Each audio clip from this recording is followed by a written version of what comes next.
I watched my daughter-in-law, Kendra Hawthorne, toss my granddaughter Isabella's baby blanket into the trash can. Without a second thought, I rushed toward the container and rescued it before it was too late. Thinking only of Isabella, I grabbed that blanket and took it straight back to my house. When I spread it out on the bed, my fingers brushed against something unusual. There was something hard sewn inside the fabric, concealed between the layers of cotton. Curiosity washed over me like a sudden chill. I grabbed my sewing scissors from the drawer. My hands trembled as I carefully opened the seam, cutting through it thread by thread. And when I finally saw what was hidden inside, I was completely shocked. I never imagined that something so small, so quiet, could contain such horror. Because what I found wasn't just an object, it was proof of a lie that had lasted for years. It was the truth about my son's death. It was the darkest secret my daughter-in-law had ever kept. And when I understood what it truly meant, I knew my life would never be the same again. My name is Olivia Bridges, and I'm 69 years old. I've lived alone in this house for 3 years now, ever since the day I lost my only son. Marcus was just 32 when he died. It happened in September, on a Tuesday afternoon. I received the call from Kendra. She was sobbing, screaming, telling me Marcus had been in an accident, that he had fallen down the stairs in their house, hit his head, and wasn't responding. I arrived at City General Hospital in about 15 minutes. I drove like a maniac, my hands sweating on the steering wheel. When I reached the emergency room, Kendra was sitting in a chair with her face buried in her hands. She was wearing a pearl gray dress with bloodstains on the sleeves. She saw me and rushed toward me, embracing me tightly. She was sobbing into my shoulder. I just wanted to see my son. I needed to see him. A doctor came out. He looked at us with that expression all doctors wear when they're about to deliver terrible news. And he spoke the words that destroyed my world. Marcus was gone. Severe cranial trauma. There was nothing they could do. I screamed. I cried. I collapsed onto the cold hospital floor. Kendra held me, telling me that everything would be okay, that Marcus would have wanted us to be strong. But nothing was okay, and nothing ever would be again. My husband had died 15 years earlier from a heart attack. And now my son was gone too. Marcus was all I had left. He was a doctor, brilliant and dedicated. He worked long hours at the hospital, saving lives. He had married Kendra 2 years before his death. She was a nurse too. They met at work. He introduced her to me one Sunday afternoon. I remember she wore a cream-colored dress, and her smile was perfect, a little too perfect. But Marcus was in love. His eyes shone when he looked at her. He told me she was the woman of his life, that he wanted to start a family with her. And I wanted to believe him. I wanted to believe my son had found happiness. A year after their wedding, Kendra got pregnant. Marcus was euphoric. He called me every day to tell me how the baby was growing. They bought a new house and painted the nursery a soft pink. Marcus himself assembled the crib.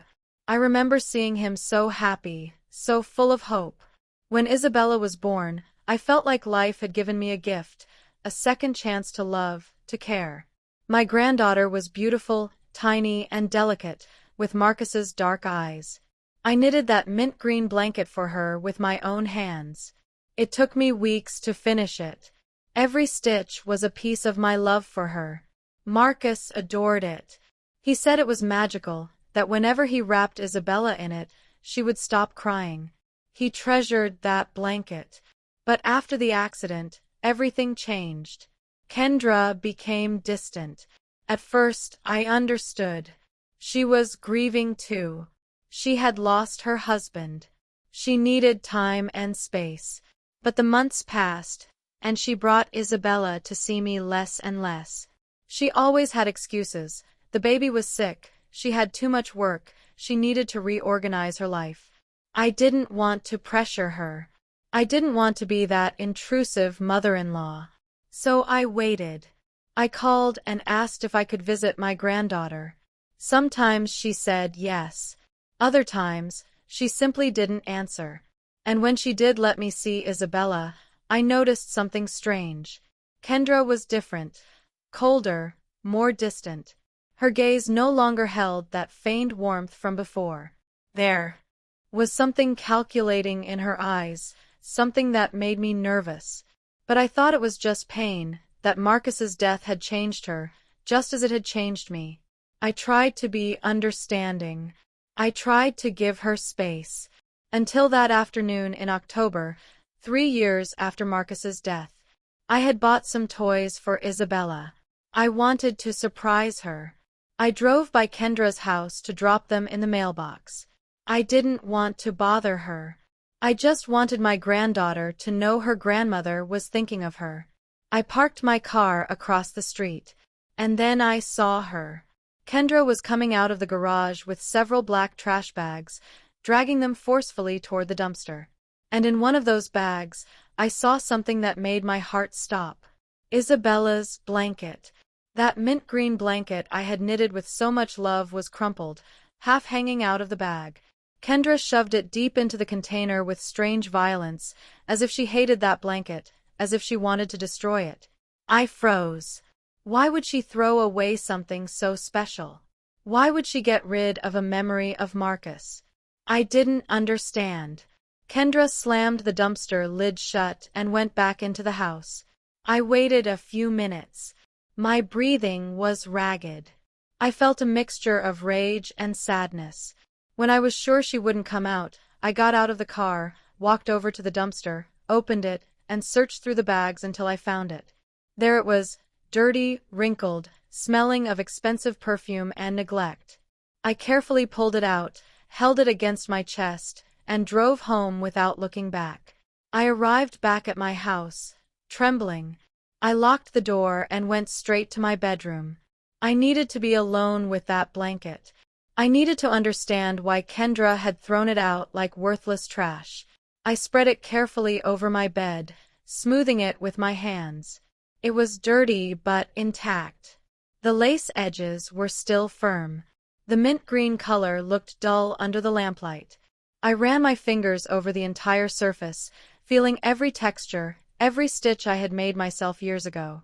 And then I felt it, right in the center of the blanket.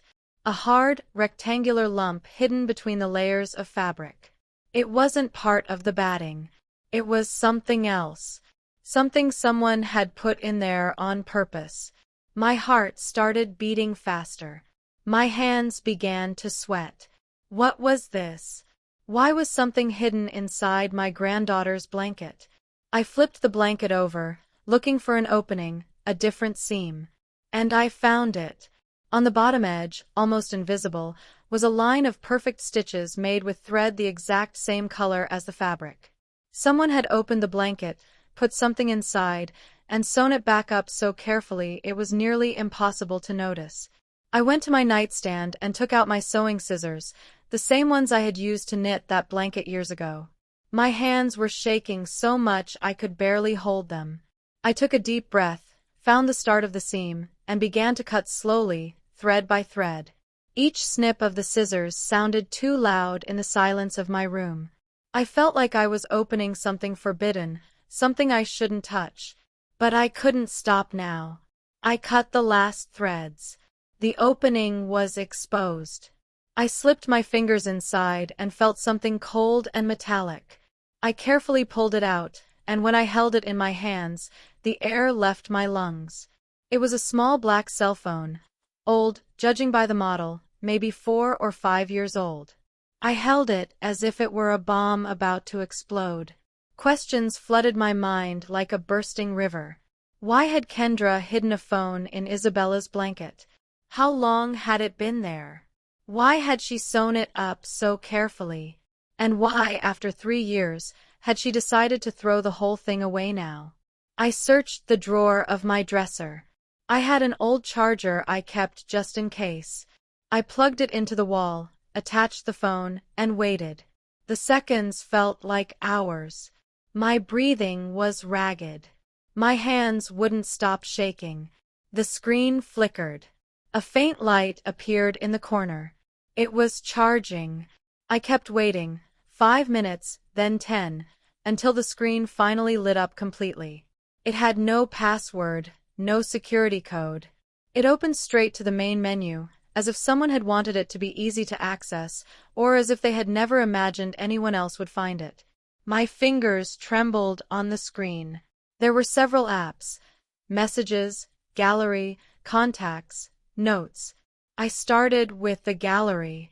I tapped the icon, and what I saw chilled me to the bone. There were photos. Many photos. The first was of Kendra. She was in an elegant restaurant, smiling, but she wasn't alone.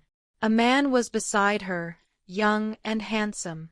He had his arm around her shoulders, kissing her cheek. That photo had a date stamp. It had been taken 4 years ago, when Marcus was still alive, when Kendra was still married to my son. I felt something break inside me. I kept swiping. More photos. Kendra with the same man on the beach, in a hotel, in a car, hugging, kissing. All the photos were from 4 years ago. Kendra was having an affair. She was cheating on Marcus, and he never knew. He never suspected a thing. Tears began to stream down my cheeks. My son had loved that woman. He had trusted her, and she had betrayed him. But that wasn't all. I kept checking. There were videos, several video files saved in a separate folder. I tapped the first one. The screen went black, and then the image appeared. It was a home recording. The camera was stationary, propped up on some furniture. I could see a living room, Marcus and Kendra's living room. I recognized the gray sofa, the coffee table, the painting on the wall. And then they appeared, Kendra and that same man. They walked in laughing.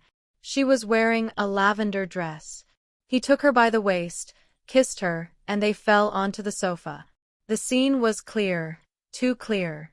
I stopped the video. I couldn't watch anymore.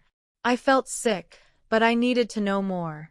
I needed to understand what was happening. I opened the Messages application. There were long conversations between Kendra and a contact saved only as J. I started reading. The messages were from 4 years ago. At first, they were romantic. Kendra told him how much she loved him, how much she missed him, that she couldn't stand being away from him, that she hated having to pretend with Marcus. That name, Marcus, my son. She spoke of him as if he were an annoyance, an obstacle in her way. The messages continued, growing darker, more desperate. Kendra wrote to that man that she wanted to be with him, that she wanted a life together, but that Marcus wouldn't accept a divorce, that he was too traditional, that he would never let her go. And then a message appeared that shattered my soul. There has to be another way. I can't keep going like this. I need him to disappear. My hands dropped the phone. It fell onto the bed. My breath caught. I read that message over and over. I need him to disappear. It couldn't be true. I couldn't be reading what I thought I was reading. I picked up the phone again. I scrolled further down the conversation. The man Jay replied, "Don't say crazy things. Just wait. We'll find a way." But Kendra insisted, message after message, growing more desperate. "I don't want to wait anymore. I want to be with you now. Marcus is the problem. If he weren't here, we'd be free." And then, a few days later, another message. This one even more chilling. "I talked to someone. Someone who can help us. I just need you to trust me." The man replied, worried, "What did you do? Who did you talk to?" But Kendra didn't give details. She just said that soon everything would be resolved, that they would soon be free, that they could soon be together without hiding. The messages stopped abruptly 1 week before Marcus's death. There were no more conversations after that date, as if they had both stopped using that phone, as if they had wanted to erase every trace. I got out of bed and walked around the room, trying to process what I had just discovered. Kendra had planned something. She had spoken of making Marcus disappear. And 1 week later, my son was dead. Had it really been an accident? Or had it been something else? The doctor's words echoed in my mind: severe cranial trauma. A fall down the stairs. But now everything took on a different, horrifying meaning. I picked up the phone again. I looked in the notes. There was only one entry, written 2 days before Marcus's death. It read, Tuesday, 3 o'clock in the afternoon. He'll be alone. Everything has to look natural. An accident. No one can suspect. My legs gave out. I sank onto the bed. Tears streamed uncontrollably down my face. My son hadn't died in an accident. My son had been murdered. And Kendra, the woman he had trusted, the mother of his child, had been a part of it all. I couldn't sleep that night. I sat on my bed with the phone in my hands, reading and rereading those messages. Every word was a knife in my heart. Every sentence confirmed what my heart already knew, but my mind refused to accept. Marcus hadn't died in an accident. My son had been murdered, and the woman who swore to love him until death had planned everything, orchestrating his murder as if it were as simple as moving house or changing jobs. The tears stopped. Only a deep emptiness remained in my chest, a black hole that swallowed everything. My memories of Kendra, the image I had of her, everything had crumbled in a matter of hours. When the sun began to rise, I made a decision. I couldn't stay silent. I couldn't let Kendra remain free, walking around as if she had done nothing, raising Isabella with those blood-stained hands, the same hands that had planned to kill my son. But I needed help. I needed someone I could trust, someone who wouldn't think I was crazy, someone who would believe me. I thought of the police, but how was I supposed to show up with a phone I had pulled out of the garbage? How was I going to explain that I found it sewn into a blanket? I needed more than that. I needed to understand the whole story. I needed to know who that man, that Jay in the messages, was, and I needed to know if they had actually gone through with their plan. I decided to call Geneva Sterling, my lifelong neighbor. She was 65 and had been my confidant since my husband died. She knew how to listen. She knew how to keep secrets, and most importantly, she knew me well enough to know I wouldn't invent something like this. I dialed her number. She answered on the third ring, her voice sounding sleepy. Olivia, are you okay? It's 6 in the morning. I took a deep breath. Geneva, I need you to come to my house now. It's urgent. There was a silence. Then I heard movement. I'm on my way. She hung up. 15 minutes later, Geneva was knocking at my door. I opened it. She looked at me with concern. Her hair was pulled back in a quick ponytail. She wore a mustard-colored sweater over her pajamas. What happened? You look terrible. I stepped aside to let her in. I closed the door, led her to my bedroom, showed her the blanket spread out on the bed, the phone still connected to the charger, and started to tell her everything. I told her how I saw Kendra throwing the blanket away, how I rescued it, how I found the hidden phone, and what I had discovered inside it. Geneva listened in silence. Her face shifted from surprise to horror. When I finished talking, she picked up the phone and checked the photos, the videos, the messages, the note, everything. Her hands were shaking too. When she looked up at me, there were tears in her eyes. My God, Olivia. This is evidence of a murder. I nodded. I know. But I can't just go to the police. I need more proof. I need to know who that man is. I need to understand everything before taking the next step. Geneva sat on the bed, thinking for a moment. What if we search Kendra's social media? Maybe that man appears in her contacts. It was a good idea. I pulled out my laptop, opened Facebook, and searched for Kendra's profile. It wasn't locked. I could see everything. Her photos, her posts, her friends. I started scrolling through her contacts list. There were hundreds of names, too many to check one by one. Geneva leaned over my shoulder. Look for men whose names start with J. That was the contact on the phone, right? I nodded. I filtered the search. Several names appeared: Joshua, Jonathan, Julian, Jeremiah, Jeffrey. I started opening each profile, looking for the face of the man in the photos, the one with Kendra in those compromising images. I checked Joshua. No. Jonathan. Not him either. Jeremiah was too old. Jeffrey didn't match. And then I opened the profile for Julian. Julian Hayes. And there he was. The same face, the same dark eyes, the same smile. It was him, the man in the photos, the man with whom Kendra had planned to get rid of my son. It's him, I whispered. Geneva looked at the screen. Are you sure? I went back to the phone and compared the photos. There was no doubt. It was the same man. I went back to his Facebook profile and started digging. Julian Hayes, 38 years old, lived in the same city as us. He worked for a construction company. I checked his public photos. There were several from years ago. In some he appeared alone, in others with friends, but there were no recent photos with Kendra, as if they had erased every trace of their relationship, as if they had never been together. We have to find him, I said. Geneva nodded. But be careful, Olivia. If this man was involved in Marcus's death, he could be dangerous. I knew it, but I didn't care. I needed answers. I needed justice for my son. I searched for more information about Julian online. I found his LinkedIn profile. He worked as a site supervisor. He had contacts with various companies in the area. Nothing seemed out of the ordinary. He was a normal man with a normal life, except that he had helped plan a murder. Geneva suggested something I hadn't considered. What if we go to Kendra's house? Maybe we can find more evidence, documents, emails, something that connects everything. It was risky, but it made sense.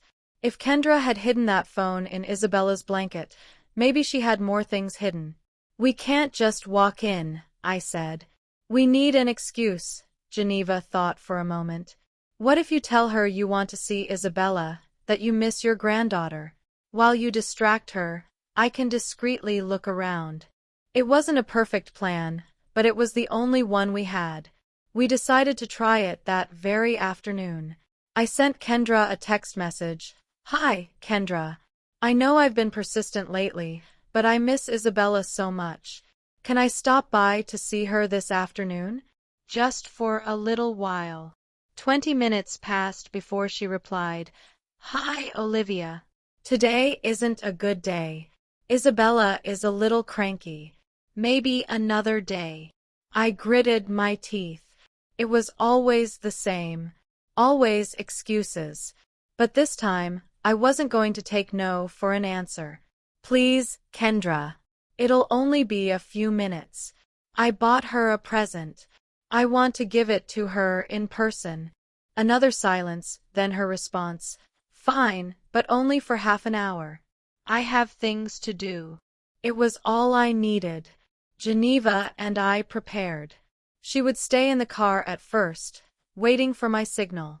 If I managed to distract Kendra long enough, Geneva would come in with some excuse, and we would look for anything that could serve as additional evidence. At 3 o'clock in the afternoon, we arrived at Kendra's house. It was a 2-story home with white paint and a well-kept lawn, the same house where Marcus had died, where he had supposedly fallen down the stairs, where his life had ended. I rang the doorbell. My heart was pounding so hard I thought it would jump out of my chest. I heard footsteps. The door opened, and there was Kendra. She wore black slacks and a salmon-colored blouse. Her hair was perfectly styled, her makeup flawless as always. Hello, Olivia, she said with a cold smile. Come in. I stepped inside the house. The smell of lavender filled the air. Everything was clean, tidy, perfect, too perfect, as if nothing bad had ever happened within those walls. Where is Isabella? I asked. Upstairs in her room. I'll call her. Kendra went up the stairs, the same stairs where Marcus had supposedly fallen. I looked at every step, searching for a sign, a mark, but there was nothing. Kendra came down with Isabella in her arms. My granddaughter had grown so much. She was 3 years old now. Her dark hair fell in soft curls over her shoulders. Her eyes were identical to Marcus's. Seeing her broke my heart and filled me with love at the same time. "Hi, Grandma," Isabella said with her sweet little voice. She reached her arms out to me. I took her, hugging her tightly. She smelled of baby shampoo and innocence. She was the only pure thing left of my son, the only good thing that had survived all this darkness. "I missed you so much, my love," I whispered to her. She smiled, showing me a toy she held in her hand, a brown teddy bear. She started telling me a story about it. I listened while watching Kendra out of the corner of my eye. Kendra was standing by the window, looking at her phone. She seemed distracted, nervous, as if she were waiting for something or someone. I seized the moment. I took out my phone and sent a quick message to Geneva, "Come in now." A few minutes later, the doorbell rang. Kendra looked up, surprised. "Are you expecting someone?" I asked with the most casual voice I could manage. She shook her head, frowning. She walked toward the door and opened it. Geneva was standing there with a kind smile. "Hi, sorry for the interruption. I'm Geneva, Olivia's neighbor. I came with her, but I forgot a bag in the car. Can I come in and use your bathroom? It's urgent." Kendra hesitated. She looked at Geneva, then at me. I nodded as if it were the most normal thing in the world. "Sure," Kendra finally said. "The hall, first door on the left." Geneva came in. She shot me a quick glance. I understood the message. She would look for whatever she could while I kept Kendra distracted. I needed time. I started talking. I asked Kendra about work, about how she was managing things, about whether she needed help with Isabella.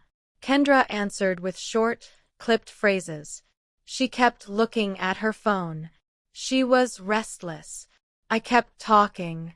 I told her I had found some old photos of Marcus, that I'd like to show them to Isabella when she was older so she could know her daddy. When I mentioned Marcus, Kendra tensed. "Yes, of course. When she's older."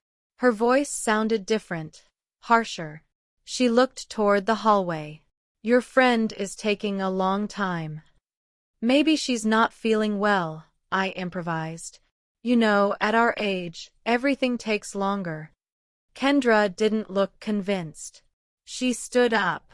"I'm going to check on her." My heart raced. I had to stop her. "Wait, Kendra. There's something I want to ask you." She stopped, looking at me. "What is it?" I took a deep breath. I needed to make this believable. "Isabella's blanket. The one I knitted for her. I haven't seen it lately. Do you still use it?" Her face changed. For a second, I saw panic in her eyes. Then she composed herself. "The blanket? Yes, of course. It's in the wash. It got dirty." She was lying. I knew she was lying, but I couldn't tell her. "Not yet." "Oh, good. I'm glad you still have it. Marcus loved it so much." I mentioned my son again on purpose. I wanted to see her reaction. Kendra pursed her lips. "Yes, Marcus loved many things." There was something in her tone, something bitter, something resentful.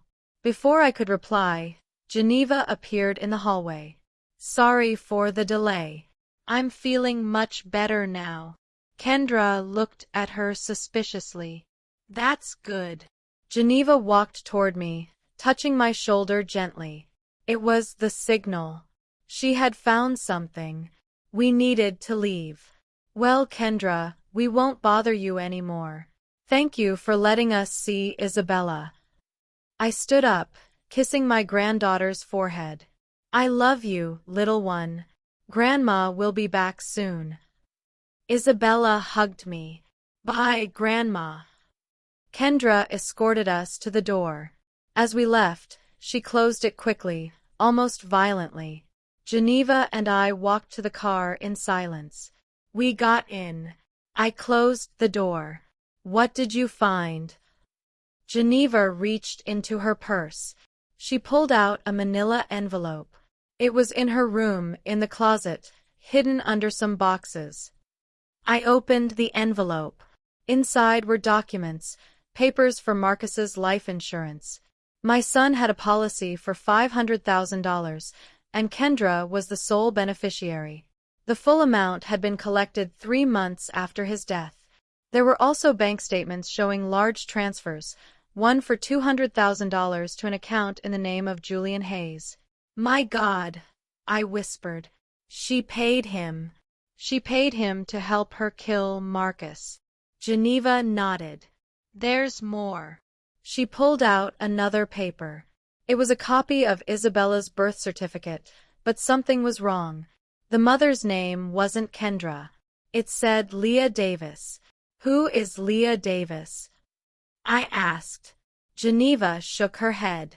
I don't know, but according to this document, she is Isabella's biological mother, not Kendra. The world stopped. I didn't understand anything. Isabella wasn't Kendra's daughter, but Kendra was pregnant. I saw her. We all saw her. Geneva pointed to the date on the certificate. Look, Isabella's birth date doesn't match what Kendra told us. There's a difference of 2 months. I checked the certificate. Geneva was right. According to that document, Isabella had been born 2 months earlier than Kendra had announced. This makes no sense. Kendra faked a pregnancy? She stole a baby. I don't know, Geneva said. But we need to find Leah Davis. She's the key to all this. I went back home with Geneva. We sat in the living room and spread all the documents on the table. The phone, the photos, the messages, the insurance papers, Isabella's birth certificate with Leah Davis's name. Everything was starting to make sense. Kendra had planned Marcus's murder to get the insurance money. She had used Julian to do it. She had paid him with part of the money. But there was another story too, the story of Leah Davis and Isabella. We need to look for information about Leah, I said. I opened my laptop and searched for her name online. Several profiles appeared, but none seemed to match. I added the city to the search, and then I found something, a local newspaper article from 4 years ago. The headline read, "Young Mother Missing, Family Seeks Help Locating Leah Davis." There was a photo, a 23-year-old girl with long hair and sad eyes. According to the article, she had disappeared, leaving behind her 2-month-old baby. Isabella, I whispered. Leah disappeared and left Isabella. Geneva read the article over my shoulder. Or maybe she didn't leave her. Maybe Kendra made her disappear. The idea chilled my blood. You think Kendra killed Leah too? I don't know, but think about it. Kendra needed a baby to complete her perfect family facade with Marcus. Maybe she met Leah. Maybe she took advantage of her, and when she didn't need her anymore, she got rid of her. It was a horrible theory, but it made sense. I searched for more information about Leah's disappearance. I found another more recent article from 6 months ago, remains of missing young woman found, identified as Leah Davis. They had found her body in an abandoned lot on the outskirts of the city. The investigation was closed. Cause of death, cranial trauma. The same cause as Marcus. It couldn't be a coincidence. Kendra killed her, I said, my voice shaking. She killed Leah to keep Isabella, and then she killed Marcus to keep the money. Geneva took my hand. Olivia, this is too big. We need to go to the police now. She was right. We couldn't keep investigating alone. This was evidence of 2 murders, maybe more. We needed professional help. I picked up my phone and searched for the number of the local police precinct. I dialed. A man's voice answered, "Central Precinct. How may I help you?" I took a deep breath. I need to report a murder. 2 murders. And I have evidence. They gave me an appointment for the next day. A detective named James Reynolds would handle the case. They asked me to bring all the evidence I had. I didn't sleep that night. I tossed and turned, thinking about everything I had discovered. Kendra's lies, my son's death, Leah Davis, Isabella. My granddaughter wasn't really my blood, but that didn't matter. She was Marcus's daughter in his heart. He had loved her as his own, had cared for her. And now that little girl was in the hands of a killer, in the hands of the woman who had killed her real mother and her adoptive father. I couldn't let Kendra keep her. I had to get Isabella out of that house. I had to protect her. But first, I needed the police to believe my story. I needed them to investigate, to arrest Kendra, to bring justice. At 9 o'clock in the morning, Geneva and I arrived at the police precinct. We were received by Detective Reynolds, a man around 45, tall, with short hair, graying temples and piercing eyes. He wore a beige shirt and dark trousers. "Mrs. Bridges," he said, extending his hand. I nodded. "I'm Detective James Reynolds. Please, come in." He led us to his office, a room full of filing cabinets and folders. There were photos on the walls, solved cases, I assumed. We sat across from his desk. He settled into his chair and pulled out a notebook. "Tell me everything from the beginning." I took a deep breath and started talking. I told him about Marcus's death, how Kendra had claimed it was an accident, about the blanket I saw in the trash, the hidden phone, the photos, the messages, the videos, the note about the plan.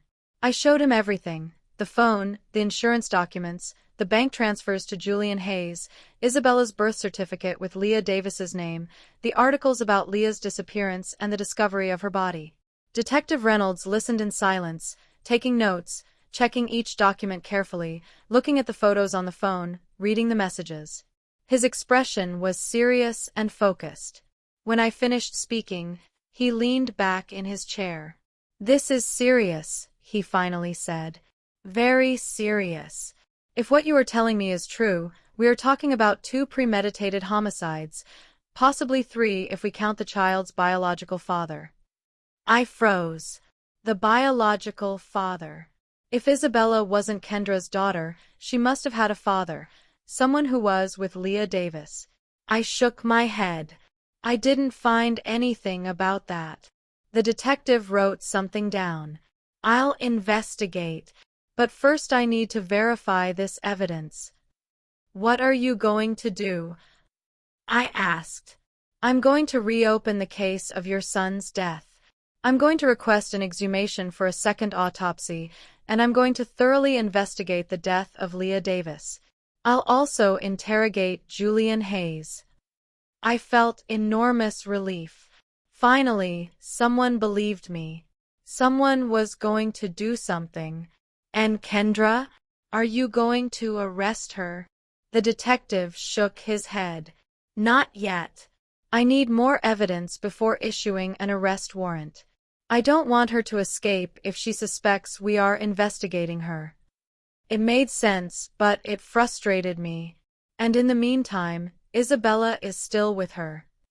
The detective looked at me with compassion. "I understand your concern, but legally Kendra is the girl's guardian. I can't take her away without a court order, and for that I need solid proof." "The phone isn't enough?" The detective sighed. "It's important evidence, but a good lawyer could argue it was planted, that we don't know for sure where it came from. I need more. I need testimonies, forensic evidence, clear connections." I felt helpless. "How long will all this take?" Geneva asked. The detective shrugged. "It depends. If I find what I'm looking for, maybe a couple of weeks. If not, it could take months." I didn't have months. I couldn't leave Isabella with Kendra for that long. There's something else, I said. Kendra was nervous yesterday. She kept looking at her phone as if she was waiting for something or planning something. The detective wrote that down too. Do you have any idea what it might be? I shook my head.